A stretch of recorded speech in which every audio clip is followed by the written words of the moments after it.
Welcome to our YouTube channel study talks. आज मैं आप लोगों को माइक्रो इकोनॉमिक्स का चैप्टर 1 इंट्रोडक्शन पढ़ाने वाली हूँ। ये इस चैप्टर का पार्ट 5 वीडियो है। इससे पहले भी हमने इस चैप्टर पे 4 और वीडियोस बनाए थे, तो आज के वीडियो के बाद ये चैप्टर कंप्लीट हो जाएगा। तो अब हम स्टार्ट करते हैं अपने वीडियो को। आज हम पढ़ने वाले हैं पीपीसी के बारे में। इससे पहले वाले वीडियो में हमने पीपीसी के बारे में जाना था कि पीपीसी क्या होता है। तो पीपीसी मतलब प्रोडक्शन पॉसिबिलिटी कर्व। ये एक ग्राफिकल रिप्रेजेंटेशन है किसका, दो गुड्स के कॉम्बिनेशन का। जैसे यहाँ पे दे रखा है गोलगप्पे एंड मोमोज, तो दो गुड्स के कॉम्बिनेशन को हम क्या कहते हैं, पीपीसी कहते हैं। लेकिन किसके साथ हम कॉम्बिनेशन बनाएंगे, जो हमारे पास गिवन रिसोर्सेज हैं एंड टेक्नोलॉजी है, इनके साथ हम जो कॉम्बिनेशन बनाते हैं दो गुड्स का, उसे हम पीपीसी कहते हैं। तो यहाँ पे टू गुड्स का ही कॉम्बिनेशन क्यों ले रहे हैं, तो ये हमने लास्ट वीडियो में पढ़ा था। क्योंकि ये एजम्पशन लेते हैं हम इकोनॉमिक्स में, हम एजम्पशन लेते हैं कि पीपीसी में हम सिर्फ ओनली टू गुड्स से प्रोड्यूस कर सकते हैं और हमारे रिसोर्सेज कांस्टेंट होते हैं, ठीक है। और एक गुड्स को इंक्रीज करने के लिए हमें दूसरे गुड्स को डिक्रीज करना पड़ता है। तो चलिए आज हम जानते हैं इन सब के बारे में डिटेल्स में। तो देखिए, यहाँ पे हमारे सामने पीपीसी का शेड्यूल है और यहाँ पे कर्व है। शेड्यूल में क्या दे रखा है, कॉम्बिनेशन दे रखे हैं ABCDEF, और यहाँ पे टू गुड्स है। जैसे यहाँ पे मैंने एग्जांपल में लिए गोलगप्पे एंड मोमोज। आप लोगों को भी पसंद होगा, मुझे सबसे ज़्यादा पसंद है। तो देखिए यहाँ पे हमने सबसे पहले क्या किया है, फॉर एग्जाम्पल आपके जेब में पैसे हैं 100, ठीक है। अब उसमें आपको डिसाइड करना है कि आपको क्या क्या खाना है, ठीक है। लेकिन आप उस 100 रुपीज़ में, आपके पास जो ये 100 है, इसमें आप सिर्फ दो चीज़ें ही खा सकते हैं, क्योंकि हमारा एजम्पशन है। दो चीज़ें वो कौन कौन सी होंगी, एक गोलगप्पे और मोमोज, क्योंकि आपको बहुत ज़्यादा पसंद है। तो अब आप इसको कैसे कॉम्बिनेशन बनाएंगे कि हमें, अब जैसे मान लो एग्जाम्पल है, यहाँ पे फर्स्ट ए कॉम्बिनेशन में आपने सोचा कि मैं 15 गोलगप्पे खा लूँ, 100 के पूरे गोलगप्पे खा लूँ और मोमोज ना खाऊँ। लेकिन अब आपका मन हो रहा है कि नहीं, थोड़े से गोलगप्पे भी खाने चाहिए, ठीक है। तो आपको फिर आपने सोचा एक मोमोज मतलब एक प्लेट मोमोज मान लेते हैं, ठीक है। और यहाँ पे जब हमें इसका एक बढ़ाना है तो इसका हमें 1 डिक्रीज करना पड़ेगा। मतलब इसको इंक्रीज करने के लिए हम इसको डिक्रीज कर रहे हैं, तो हमें कॉम्बिनेशन लिखना पड़ेगा कि अगर हमें इसे डिक्रीज करेंगे तभी हम इसको इंक्रीज कर पाएंगे। अब मैं सोच रही हूँ, मेरा मन हुआ कि थोड़े ज़्यादा मोमोज खाएंगे, तो मैंने सोचा 2 प्लेट मोमोज मैं मंगवा लेती हूँ, ठीक है।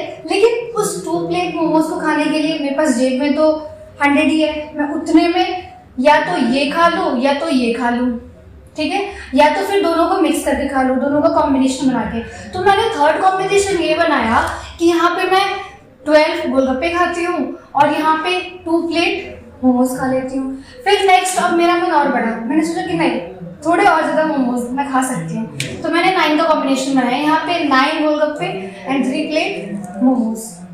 फिर ऐसे ही करके हमने नेक्स्ट कॉम्बिनेशन और बनाया, जहाँ पे 5 गोलगप्पे एंड 4 मोमोज। फिर लास्ट में फिर मुझे लगा कि नहीं, एक काम करती हूँ, मोमोज ही खा लेती हूँ, गोलगप्पे तो मैं खाती रहती हूँ, ठीक है। तो ये जो पाँचों कॉम्बिनेशन है, इसी को क्या बोलते हैं, पीपीसी। यहाँ पे कॉम्बिनेशन बना रहे हैं। अब इसको हम एक बार देख लेते हैं डायग्राम के थ्रू।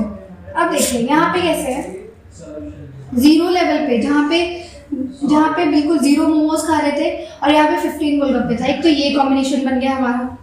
फिर सेकंड कॉम्बिनेशन हमारा बना 1 और 14 का, जैसे यहाँ पे है 1 और 14 का। फिर नेक्स्ट कॉम्बिनेशन हमारा बना 2 एंड 12 का, ठीक है, 12 गोलगप्पे एंड 2 मोमोज। फिर थर्ड कॉम्बिनेशन हमारा बना 9 एंड 3 का, एंड फोर्थ बना 5 एंड 4 का। लास्ट है 0 एंड 5 का। तो ये हमारे कॉम्बिनेशन है। लेकिन आपने इसमें एक चीज़ नोटिस की होगी, इसका शेप कुछ ऐसे है। इस शेप को हम बोलते हैं कॉनकेव। जो पीपीसी का शेप होता है ये कॉनकेव होता है ऑरिजिन से, ऑरिजिन ये होता है, ठीक है। तो अब इससे देखो लास्ट वाला यहाँ पे शेड्यूल में एक और पॉइंट है, एमआरटी और एमओसी। तो ये एमआरटी क्या होता है, मार्जिनल रेट ऑफ ट्रांसफॉर्मेशन, और एमओसी का फुल फॉर्म है मार्जिनल अपॉर्चुनिटी कर्व, ठीक है। तो अब हम देख लेते हैं ये कैसे निकाला गया, मार्जिनल अपॉर्चुनिटी कॉस्ट। अब देखो, जब यहाँ पे इसका फॉर्मूला है डेल्टा लॉस अपॉन में डेल्टा गेन, या फिर आप इसे डेल्टा सेक्रीफाइस अपॉन में डेल्टा गेन भी कह सकते हैं। तो यहाँ पे लॉस क्या हो रहा है और गेन क्या हो रहा है, ये देखो लॉस तो गोलगप्पे हो रहा है, आपको क्लियर दिख रहा है, डिक्रीज हो रहा है इसकी वैल्यू, और गेन क्या हो रहा है, मोमोज, तो मतलब इसकी वैल्यू इंक्रीज हो रही है। तो जो डेल्टा लॉस है इसका मतलब मैं इसको कुछ ऐसे लिख सकती हूँ कि डेल्टा गोलगप्पे, डेल्टा जी लिख रही हूँ मैं, और डेल्टा लॉस गेन में क्या हो रहा है, मोमोज, तो डेल्टा मोमोज, क्या मैं ऐसे लिख सकती हूँ? बिल्कुल। अब यहाँ पे क्या है, सबसे पहला देखो जहाँ पे 0 to 5 वाला कॉम्बिनेशन ऑब्वियसली ये कुछ नहीं होगा, फिर ये इन्फिनिटी हो जाता है, तो ये तो कुछ नहीं है। फिर नेक्स्ट कॉम्बिनेशन हम यहाँ से स्टार्ट करते हैं बी से। अब देखो यहाँ डी में क्या है, 14 और 1 का कॉम्बिनेशन। अब देखो एक चीज नोटिस करने वाली बात है यहाँ पे कि जो 15 से 14 यहाँ पे एक डिक्रीज कर रहे हैं हम, तो यहाँ पे हम एक इंक्रीज कर रहे हैं, तो मतलब 1:1 का रेशियो बन रहा है, तो इक्वल टू में 1 ही आएगा। फिर देखो नेक्स्ट में यहाँ पे हम 2 डिक्रीज कर रहे हैं, 14 से 12 पे आ गए, लेकिन यहाँ पे 1 से 2 पे क्या है, मतलब यहाँ पे सिर्फ 1 ही इंक्रीज हो रहा है, इसका मतलब ये 2:1 का कॉम्बिनेशन कर रहा है, तभी यहाँ पे 2 आ रहा है। फिर नेक्स्ट में देखो यहाँ पे 12 से 9 हो रहा है, मतलब यहाँ पे 3 डिक्रीज हो रहा है, ठीक है, तो यहाँ पे 2 से 3 हो गया। तो सिंपल सी बात है, यहाँ पे जितना डिक्रीज हो रहा है यहाँ पे सिर्फ 1 क्वांटिटी ही इंक्रीज हो रहा है, इसके कंपेयर में इसकी क्वांटिटी बहुत कम इंक्रीज हो रही है, ठीक है। जैसे अभी बताया यहाँ पे 1 तो यहाँ पे 1, यहाँ पे 2 फिर भी 1, यहाँ पे 3 फिर भी 1। ऐसे क्यों हो रहा है? क्योंकि हमने इससे पहले वाले में पढ़ा था वीडियो में कि एजम्पशन होता है कुछ कि all resources are not equally and efficient in production of all goods. अब एक चीज एग्जांपल लेके देख लो, जैसे इंजीनियर और डॉक्टर का एग्जांपल ले लेते हैं। अब एक चीज बताओ कि इंजीनियर का काम डॉक्टर कर सकता है क्या? नहीं। और क्या डॉक्टर का काम इंजीनियर कर सकता है क्या? नहीं। तो क्या जो पर्सन इस हॉस्पिटल में काम करेगा, जो पर्सन एक कंपनी में काम करेगा, क्या वो लोग एफिशिएंट होंगे गुड्स के प्रोडक्शन में? अगर मान लो ऐसा क्यों होता है, क्योंकि देखो जब यहाँ पे प्रोडक्शन कम होगी और यहाँ पे प्रोडक्शन बढ़ेगी तो यहाँ के कुछ लोग यहाँ शिफ्ट होंगे, बिल्कुल होंगे। यहाँ पे प्रोडक्शन कम होगी, यहाँ पे प्रोडक्शन इंक्रीज होगी तो यहाँ पे लोग कुछ शिफ्ट होंगे। तो जब यहाँ के लोग यहाँ पे शिफ्ट होंगे तो क्या वो लोग उसी एफिशिएंसी से क्या यहाँ पे भी काम करेंगे? नहीं, क्योंकि जैसे मान लो कोई क्लोथ की फैक्ट्री में पहले काम कर रहा था, वो वीट की फैक्ट्री में आ गया, तो जो इंसान स्टिचिंग कर रहा है क्या वो सेम ऐसे कुकिंग कर पाएगा? बिल्कुल नहीं कर पाएगा, उसका काम ही नहीं है ना वो। लेकिन क्योंकि उसके पास कोई चॉइस नहीं है, क्योंकि हमने क्लोथ का प्रोडक्शन डिक्रीज कर दिया और वीट का प्रोडक्शन इंक्रीज कर दिया। तो अब हम इसके कैरेक्टरिस्टिक्स को पढ़ लेते हैं कि इसके कैरेक्टरिस्टिक्स क्या होते हैं। पीपीसी के 2 कैरेक्टरिस्टिक्स होते हैं। सबसे पहला डाउनवर्ड स्लोपिंग एंड सेकेंड है कॉन्केव। डाउनवर्ड स्लोपिंग ये है, डाउनवर्ड हो रहा है ना, अपवर्ड तो ये होता है और ये क्या होता है, डाउनवर्ड होता है। तो इसका रीजन क्या है कि डाउनवर्ड स्लोपिंग? सिंपल रीजन है जो अभी हम देख रहे हैं यहाँ पे कि एक गुड्स को हम दूसरे गुड्स के लिए सेक्रीफाइस कर रहे हैं, हम गुड्स को ट्रांसफर कर रहे हैं, यहाँ से हम यहाँ पे गुड्स को ट्रांसफर कर रहे हैं। हम गोलगप्पे से मोमोज पे शिफ्ट हो गए या फिर मोमोज से हम गोलगप्पे पे शिफ्ट हो गए। तो ये रीजन है कि यहाँ पे एक गुड्स को सेक्रीफाइस कर रहे हैं दूसरे गुड्स को गेन करने के लिए, तो इस वजह से डाउनवर्ड स्लोपिंग होता है। नेक्स्ट है कॉनकेव शेप क्यों होता है? कॉनकेव शेप का सिंपल सा रीजन है एमओसी एमआरटी। क्यों? क्योंकि एमओसी इंक्रीज हो रहा है, देख सकते हैं यहाँ पे 1 2 3 4 5 कंटिन्यूसली इंक्रीज हो रहा है। MOC always increases. क्यों? क्योंकि यहाँ पे हम जितना सेक्रीफाइस कर रहे हैं, हम ज्यादा सेक्रीफाइस कर रहे हैं और कम गेन कर रहे हैं। यही रीजन है कि गुड्स जो है, जो हमारा एमओसी है वो इंक्रीज हो रहा है। तो ये हमारा आज का टॉपिक। तो अब हम नेक्स्ट टॉपिक को देख लेते हैं। तो हमारा नेक्स्ट टॉपिक है attainable combination and unattainable combination. तो देखिए अटेनेबल कॉम्बिनेशन क्या होता है? अभी हमने कुछ देर पहले पढ़ा था कि कॉम्बिनेशन क्या होता है, 2 गुड्स से कॉम्बिनेशन, गोलगप्पे मोमोज के एग्जांपल लिए थे। वैसे यहाँ पे हम कॉम्बिनेशन की बात करें अटेनेबल, तो देखो ये जैसे पीपीसी कर्व है, यहाँ पे कितने कॉम्बिनेशन बन रहे हैं? A B C D E और एफ, ठीक है, जी एच, ये सारे क्या है जो पीपीसी पे लाई कर रहे हैं, है ना, ये कहाँ है? पीपीसी पे लाई कर रहे हैं। तो ये कब होगा? जब हम गुड्स का ऑप्टिमम यूटिलाइजेशन करेंगे, है ना। यही पढ़ा था हमने एजम्पशन में कि ऑप्टिमम यूटिलाइजेशन ऑफ रिसोर्सेज। तो जब हम गुड्स का ऑप्टिमम रिसोर्सेज का ऑप्टिमम यूटिलाइजेशन करेंगे तो ये कुछ यहाँ पे लाई करेगा, ए पॉइंट, बी पॉइंट, सी, डी, ई, एफ, जी, कुछ यहाँ पे। लेकिन क्या हमने सोचा कि ऐसा भी तो पॉसिबिलिटी है ना कि कुछ यहाँ पे लाई करे, मतलब हमारा कॉम्बिनेशन कुछ यहाँ पे हो पीपीसी के अंदर, ठीक है, इस लाइन के अंदर। तो ऐसा कब होगा? ऐसा, इसे हम कहते क्या है? इसको हम कहते हैं अटेनेबल कॉम्बिनेशन। अटेनेबल कॉम्बिनेशन उसे कहते हैं जो पीपीसी के नीचे, मतलब पीपीसी के नीचे जहाँ पे कहीं पे लाई करे, चाहे यहाँ पे, चाहे यहाँ पे, चाहे यहाँ पे, कहीं पे भी, लेकिन इस लाइन से नीचे, उसे क्या कहते हैं? Attainable combination. लेकिन इस अटेनेबल कॉम्बिनेशन का रीजन क्या है कि मतलब ये पीपीसी से नीचे क्यों आएगा? Inefficient utilization of resources. जब हम अपने रिसोर्सेज को सही से यूटिलाइज नहीं करते हैं, तब जब अपने रिसोर्सेज को अच्छे से यूटिलाइज करेंगे तब तो ये यहाँ कहीं लाई करेगा।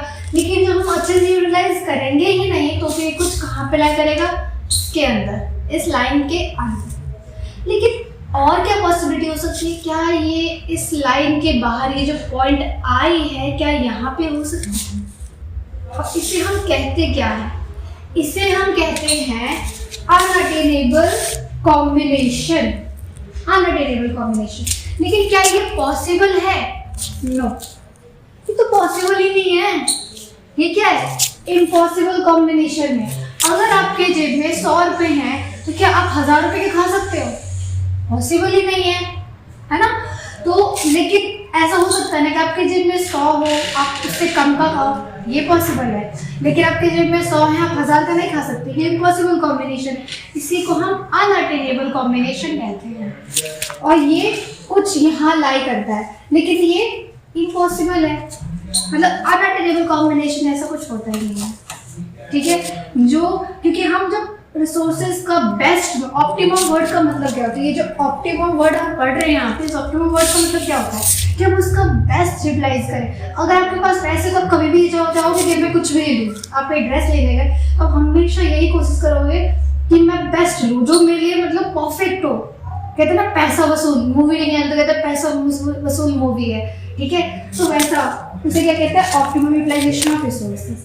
अब हमने पढ़ा था कि इससे जो पीवीसी का शेप होता है ये कॉनकेव होता है, लेकिन व्हाट इफ जब ये स्ट्रेट लाइन हो?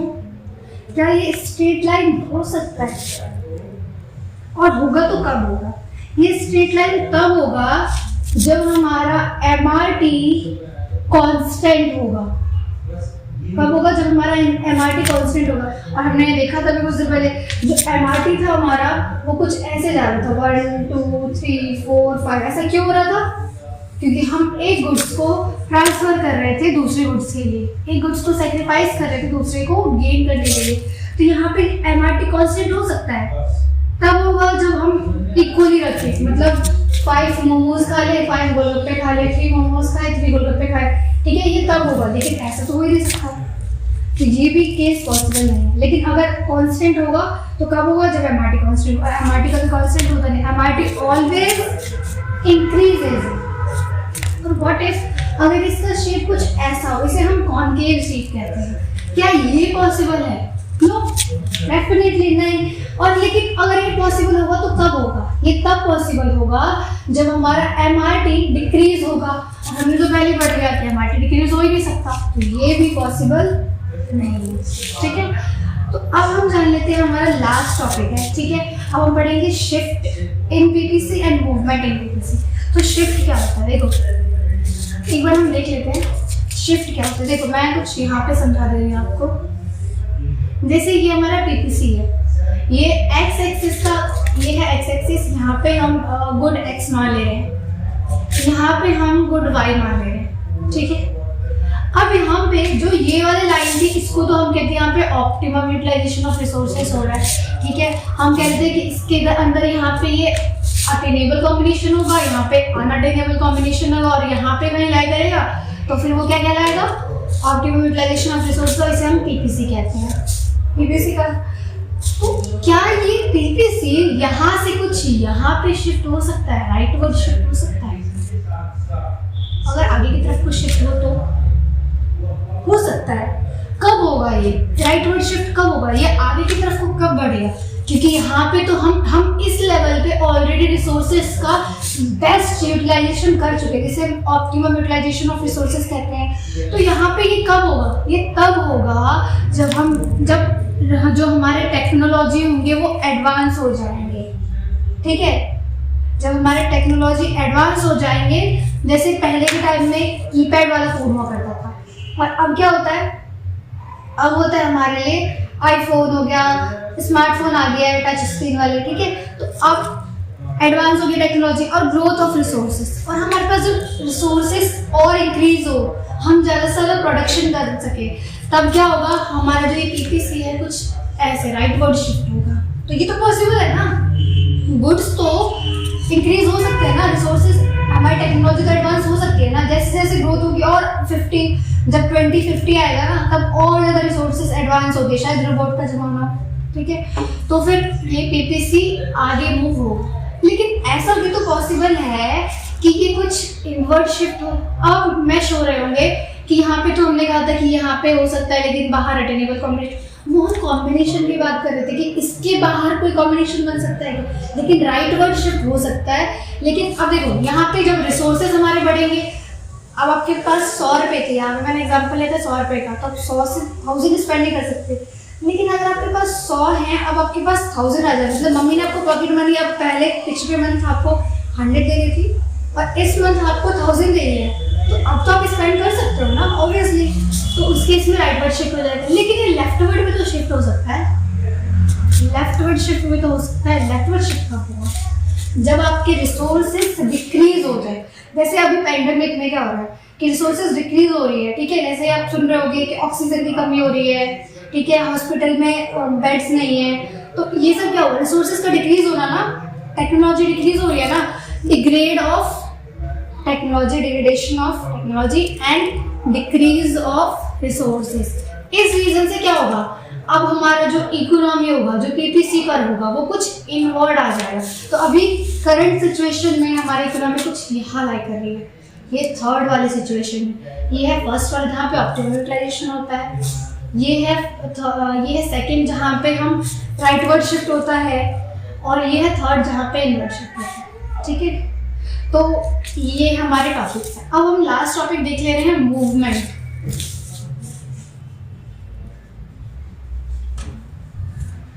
Movement in PPC. पीपीसी में मूवमेंट कब होगा? तो जैसे यहाँ पे शिफ्ट हो रहा है, वैसे रोटेट भी तो हो सकता है ना। मूवमेंट का सीधा मतलब हुआ रोटेट होना, तो ये रोटेट कैसे होगा? अब एक बार हम देख लेते हैं। जैसे यहाँ पे अब देखिए, जैसे ये है हमारा पीपीसी का। अब यहाँ पे ये कुछ ऐसे भी तो हो सकता है ना, ये है हमारा y एक्सिस, ये है हमारा x एक्सिस, ठीक है। तो यहाँ पे ओरिजिन हो गया, ये गुड x है और ये गुड y है, ठीक है। तो ऐसा भी तो हो सकता है कि जो गुड x है सिर्फ उसी में रोटेशन आए, गुड y में ना आए। ये भी तो पॉसिबल है कि जो गुड x है उसके रिसोर्सेस इंक्रीज हो जाए, और फॉर एग्जांपल कि वीट की प्रोडक्शन ज्यादा होने लग रही हो, ठीक है, और क्लोथ की प्रोडक्शन कम हो रही हो, है ना। तो उस केस में क्या होगा? सिर्फ y एक्सिस के गुड्स जो होंगे वो ही रोटेट करेंगे, ठीक है। y एक्सिस पे क्या है? गुड x है हमारा, या फिर इसको आप वही मोमोज वाला एग्जांपल ले लो कि मोमोज है ये हमारा, ठीक है, उसकी प्रोडक्शन ज्यादा हो रही है, तो फिर सिर्फ x एक्सिस के गुड्स रोटेट करेंगे, या फिर y एक्सिस के। ये लेकिन ये ऐसा भी पॉसिबल है कि ये रोटेट ना हो और सिर्फ ये रोटेट हो, है ना। ये राइट वर्ड, ये तो लेफ्ट वर्ड शिफ्ट था, तो लेफ्ट वर्ड शिफ्ट इन ये कौन से वर्ड्स में लेफ्ट वर्ड शिफ्ट हो रहा है? ये सिर्फ y एक्सिस में हुआ, लेकिन ये राइट वर्ड भी हो सकता है। लेफ्ट वर्ड राइट वर्ड अभी मैं पढ़ा था, ठीक है। ये राइट वर्ड कब होगा? जब हमारे गुड्स, जो हमारे रिसोर्सेज वो इंक्रीज होंगे तब। तो जब हमारे रिसोर्सेज इंक्रीज होंगे, लेकिन किसके? सिर्फ एक गुड के, सिर्फ गुड y के, गुड x के और रिसोर्सेज इंक्रीज नहीं होंगे तब, ठीक है। तो उस केस में क्या होगा? राइट वर्ड शिफ्ट होगा। लेकिन ये ऐसा भी तो पॉसिबल है ना कुछ, कि कुछ ऐसा हो जाए कि सिर्फ y एक्सिस, मतलब जो y एक्सिस के गुड्स अभी इंक्रीज हो रहे थे, अब x एक्सिस के गुड्स लेफ्ट वर्ड शिफ्ट हो जाए, कुछ ऐसा हो जाए, ये भी तो पॉसिबल है, ये पॉसिबल है। ये कब होगा? जब ये जो गुड एक्स है यानी कि एक्स एक्सिस के गुड्स हैं, जब रिसोर्सेज इंक्रीज होंगे, जब इसकी प्रोडक्शन ज़्यादा होगी तो फिर राइटवर्ड शिफ्ट होगा। और जब गुड एक्स यानी कि एक्स एक्सिस पे जो गुड्स है उसकी वैल्यू, उसकी प्रोडक्शन कम होगी तो फिर लेफ्टवर्ड शिफ्ट होगा। बस यही है हमारा टॉपिक। तो आज का हमारा टॉपिक यहीं पे ख़त्म होता है। यही था पूरा हमारा चैप्टर 1 इंट्रोडक्शन। ये चैप्टर आपका कंप्लीट हो गया और आई होप आप लोगों को समझ में आया होगा। और तो नेक्स्ट वीडियो में हम नेक्स्ट चैप्टर स्टार्ट करेंगे। So thanks for watching this video. Bye bye.